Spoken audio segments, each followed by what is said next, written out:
Part 2. Ang batang niregaluhan ng nanay ng laruan na cellphone.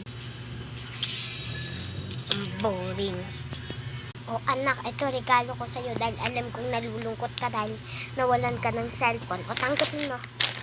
Okay na po. Ano naman po ang laman nito?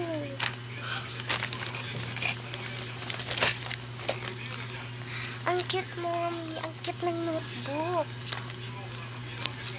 Mama, salamat talaga. Ang cute. OMG. Mama, ito ba yung tattoo na pinapaborito ko? Ito ba yung tattoo na pinakagusto kong pabilin sa'yo? Salamat talaga, ma.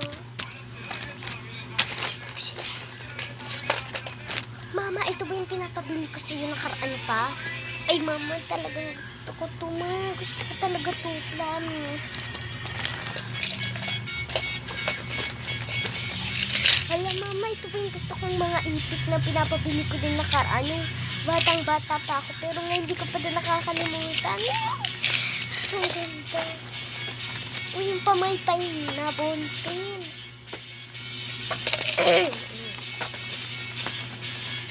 Mama, ito ba yung gusto ko? Kasi ito yung gagamitin ko sa school. Ang galing.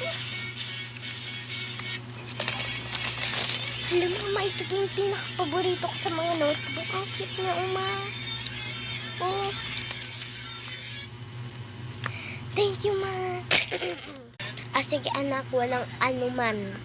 Magluluto lang ako doon ng paborito mo pagkain. Sige, bye. Sige po, ma, magluto ka na po. Buti sa yung cellphone ka. Nagkaroon ako ng paborito kong mga notebook.